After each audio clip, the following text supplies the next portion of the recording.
Sessjonijiet ta' wine tasting għażla wiesa ta' nbejjed magħmula minn varjetà ta' eneb, spettaklu u ikel. Dan li se toffri 12 l-edizzjoni tal-Ormi Wine Festival li se tittella bejn it-2 u 3 ta' Settembru.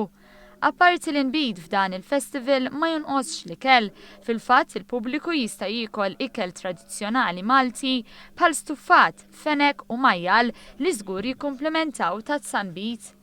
George Spiteri mill-Kumitat Festi Esterni St. George Martri li kull sena jorganizzaw dan l-avveniment spjegalna x'inhi l-attrazzjoni prinċipali għal din is-sena. Ħajkolna wkoll xi ħaġa ġdida wine tasting sessions illi ħajkunu hawnhekk fil-post li qegħdin preżenti. Ħajkolna wkoll tour deċjel illi ħajkun ġewwa x-shelter, ħajkun jitratta dram dwar il-qaddisin.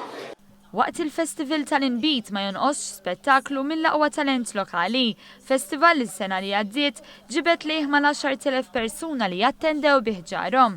Għaldaqstant is-segretarju parlamentari għal-bidja u s-sajd Rodri Galdes qal li l-Ormi Wine Festival ta' kull sena qed ikun suċċess.